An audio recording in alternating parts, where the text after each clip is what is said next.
Alright, this video is about a champion boxer who almost died in the boxing ring. I was forwarded this article by somebody, and then I started looking at some videos to learn more about, this person and about the fight that occurred, and I'm gonna give my feedback on that. You can check out this article yourself at the description section of this video. I'm gonna read this article very quickly. It says Nick Blackwell taken to hospital after injuring himself in sparring just 8 months after his coma for bleeding on skull. Tollbridge fighter in a stable condition after his love of boxing tempted him into sparring. Nick Blackwell is in stable condition in hospital after being injured during a sparring session earlier this week. Blackwell, 26, was forced to hang up his gloves following a brutal British middleweight title defeat to Chris Eubank Jr. in March. Here is a picture of him, and you can see the injury sustained in that match.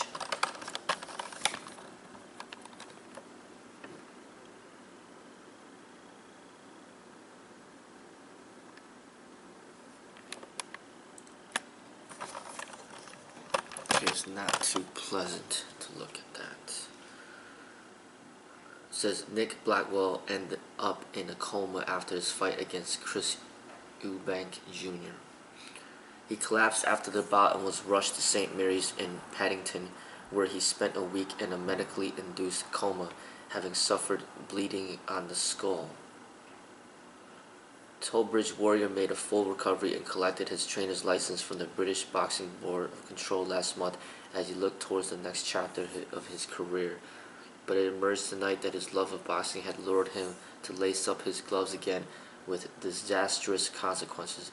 Robert Smith, General Secretary of the BBB of C, told Sun Sport, "I understand he was sparring, fell ill, was taken to hospital, and then underwent a procedure. I don't know exactly what the procedure was, other than the fact that they tried to relieve pressure on the brain, and he's now in stable condition. That's all I know." Robert Smith was shocked to hear Blackwell had gone back in the ring.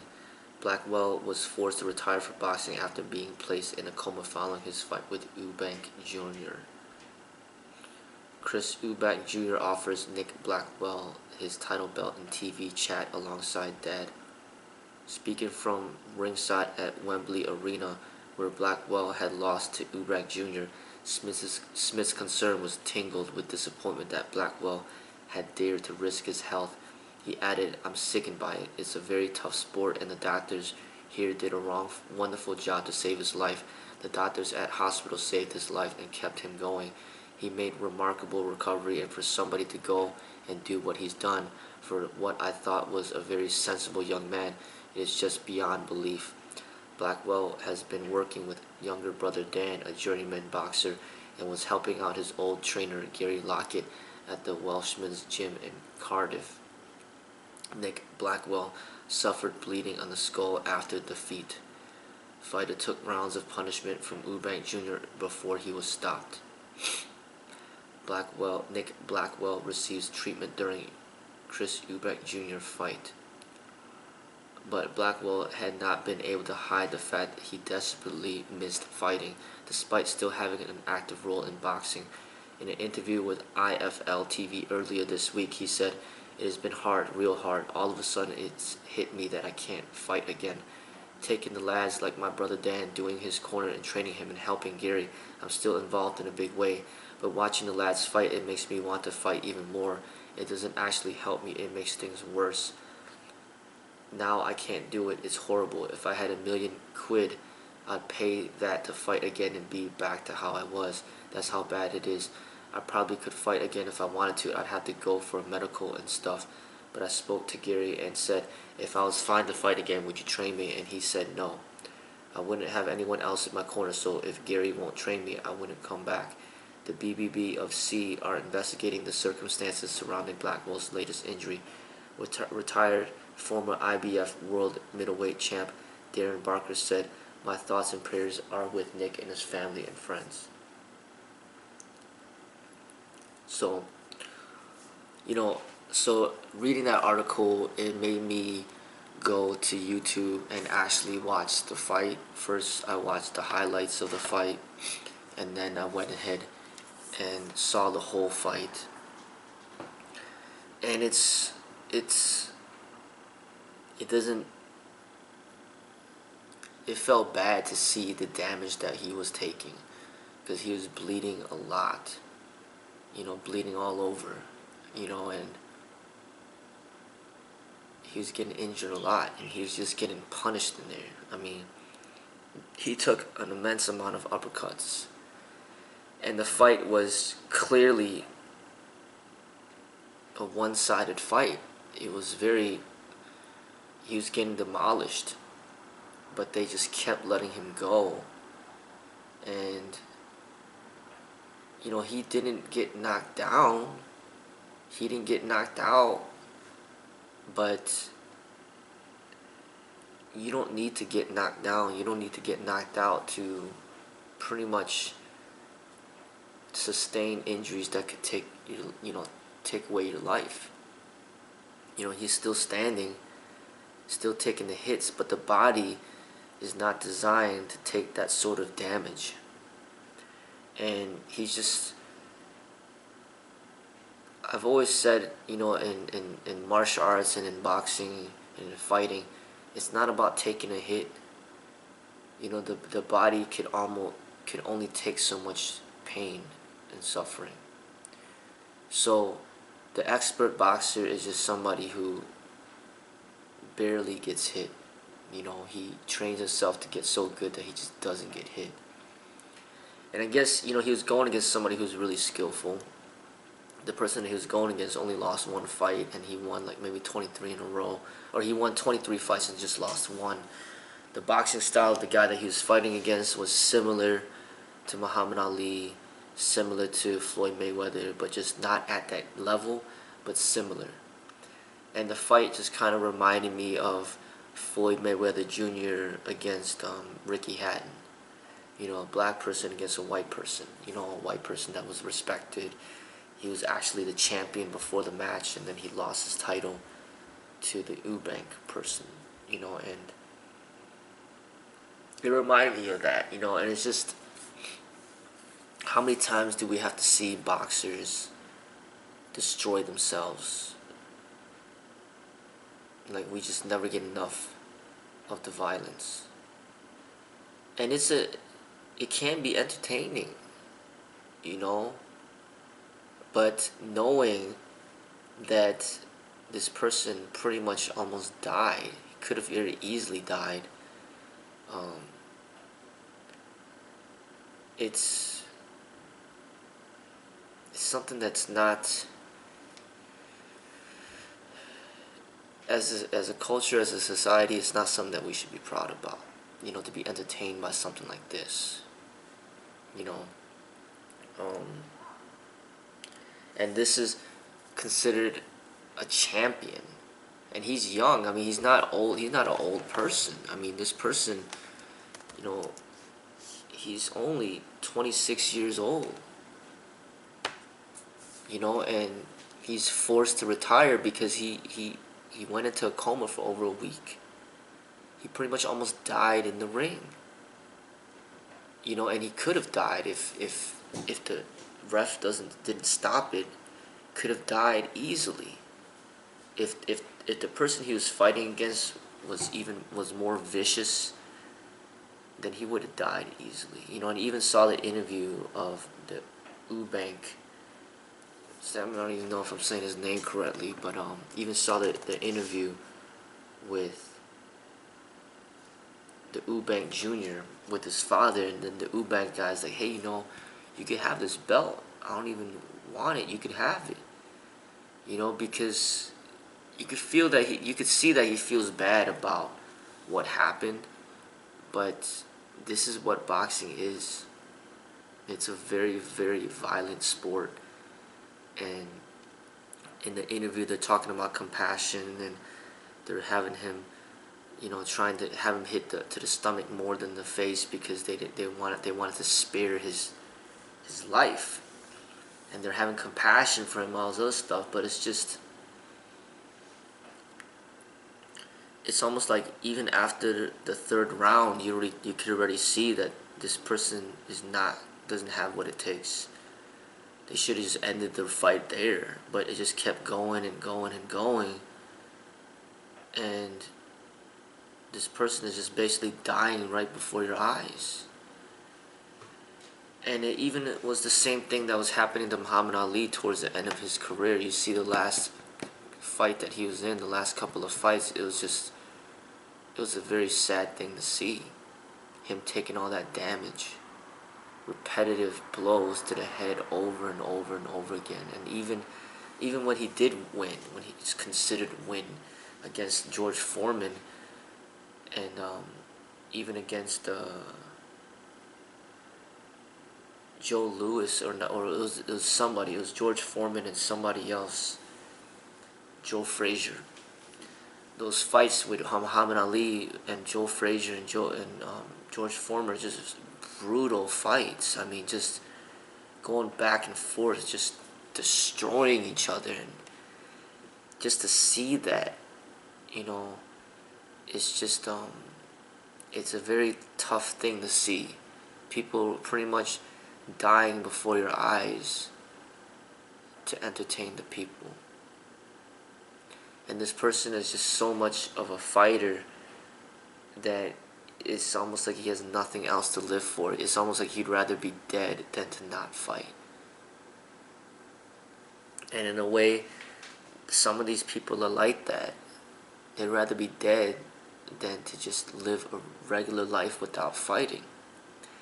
And even in that movie, Way of the Dragon, where Bruce Lee is fighting Chuck Norris in that movie, and then Bruce Lee just destroyed Chuck Norris, and then Chuck Norris is all crippled, and then he just keeps going because he's pretty much telling Bruce Lee, you know what, I'd rather just be dead than to lose. That's pretty much what he's saying to Bruce Lee. Just kill me. I'd rather just be dead. And then Bruce Lee just goes ahead and kills him. These are the types of people. So some of these people, like, it could be the type of people that go to war, join the army, join the Marines, and they'd rather just be dead than to come back home paralyzed, or be dead and then come back disabled. There's some people out there that just, this is what they live for. Like, they want to get beat. They want to get beat down. They want to get destroyed. And this is not, to me, this is not what martial arts is about. This is not what boxing should be about. It's not about taking hits. I don't think it should be about that. Especially when it comes to taking hits to the brain. Like the head. I mean, all that head trauma. I mean, I could understand people taking hits to the forearm, taking hits to the shin, taking hits to the body, but not to the head. Like, there's conditioning exercises you do for your arms, your legs, your stomach, but your head, there's no amount of conditioning that you could do to protect your brain. And there's more and more research to show how destructive head trauma is, even if you do have on headgear, such as the football players. So this is an extremely dangerous sport, an extremely violent sport.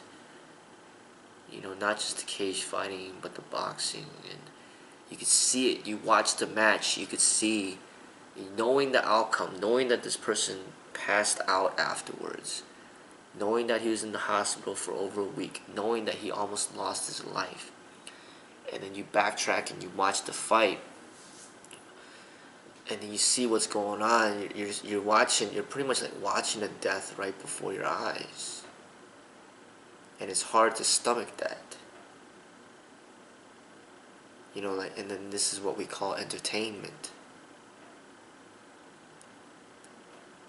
Like,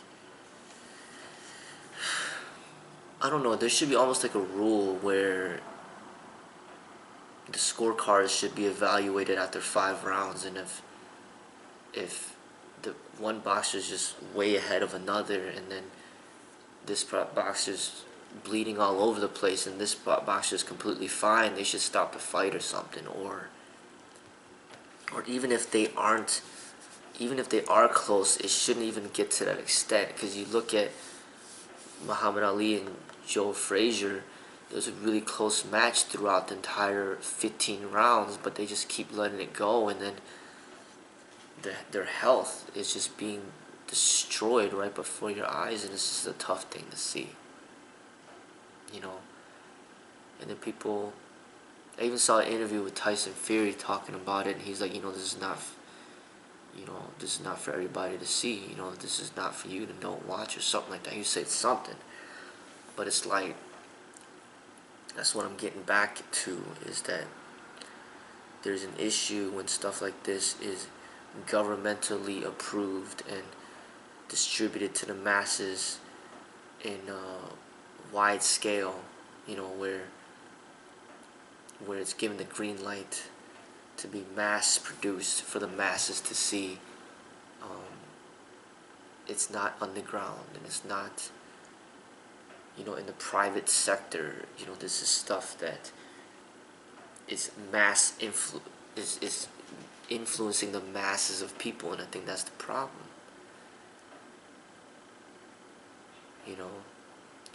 Is encouraging little children to get involved in these sort of activities. It's not something that we should be proud of as a culture. To me, it's similar to kind of encouraging little children to get into hardcore pornography. Now, hardcore pornography is always going to be here, and there's always going to be a desire for it and interest for it, and it's going to be a multi-billion-dollar industry no matter what. But it doesn't mean that we should encourage little children to get involved in it. If adults choose to get involved in it, then fine, but it shouldn't be the mainstream society of where we push people towards.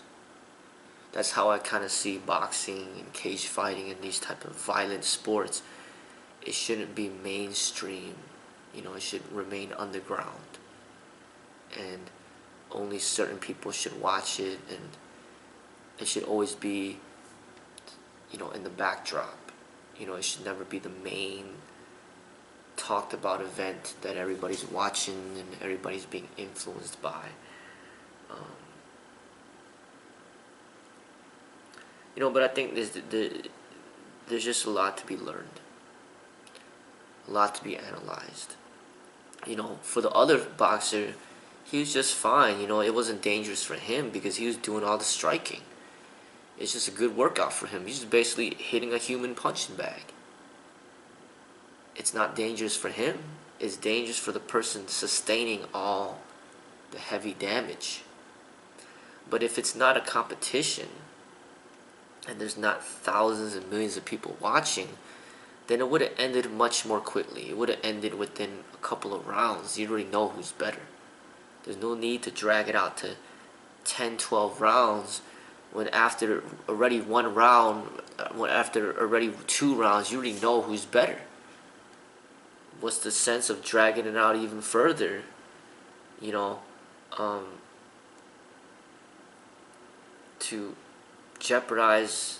further jeopardize this person's health.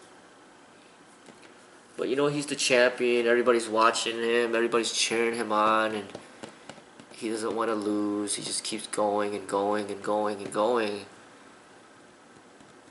It's just like he's pretty much just committing suicide. It's like somebody that's holding a gun, the police tells him to drop the gun, he just won't drop the gun because he has too much pride. Then he just gets shot and killed. It's like, this person just doesn't have what it takes. And you could clearly see within the first few rounds, you already know that this person doesn't have it. He's going to get demolished, and he did get demolished. Not just demolished, but pretty much almost killed. And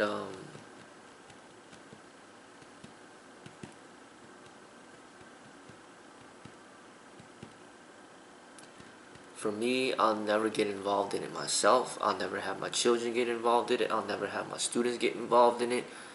And even watching it, it all doesn't really serve a good purpose because it's so unrealistic. Like, this is not how real fighting is. Not at all. It's not realistic. It's not even worth being analyzed because that's not how real fighting is. And as far as entertainment is concerned, it's not really entertaining knowing that this person is pretty much dying before your eyes.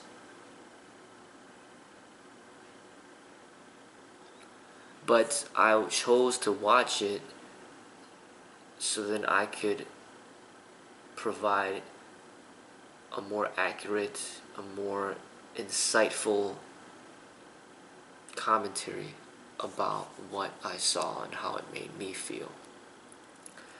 And it's something worth learning from. You know, because just yesterday I posted a video about a 22-year-old who just died from a knockout punch from a 17-year-old. And then now you see this 26-year-old almost die in the ring, and he's like the champion. He's not just a nobody boxer. He's supposed to be considered the champion, and he almost died right there. You know, and this is all real events. This is not made up. You see it happening right before your eyes. You see the article talking about how he was in the hospital for a week. You see the other fighter, Eubank, go on television with his father talking about what happened. You see Tyson Fury almost in tears, wondering what's going to happen with this person, if he's going to be okay. I mean, this is something worth thinking about, worth learning from. Because unlike this person that was defending the title, like I said in the other video, at least it makes sense. Okay, you know, he has a lot of money to lose. He has a lot of fame to lose. He has a reputation to lose. And he's pretty much saying, you know what, I'd rather just die than to lose all this. But I'm telling you, there's a lot of no-name boxers that are not making any money, that don't have any fame, that are putting in the same type of effort in their boxing and then completely destroying their health and their well-being. And really, somebody has to step in and stop it. In this case, it's the referee. In another case, it's the coach. In another case, it's the parent. In another case, it's the wife, the girlfriend, the children. Somebody needs to stop this person that has such a huge, decorated ego. Somebody needs to stop them from putting themselves in such horrible, you know, such destroying their health in such ways. Or maybe the government needs to stop it. You know, smokers will smoke. Drinkers will drink. Drug users will take drugs. Fighters will fight. But maybe with a little intelligence, maybe some people can make that decision themselves to stop themselves from getting involved in something that is just stupid. So that's what I hope some people will get out of this video, is maybe it gives a little reflection upon how they choose to approach their training to make it safer, but yet at the same time more effective.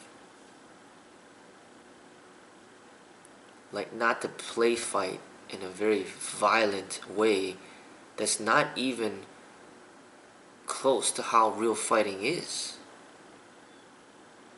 What is the purpose in that? It doesn't make sense to me, you know. But take some time to reflect on the experiences of this boxer and try to learn from it. That's what I think, you know, this article and these videos are useful for.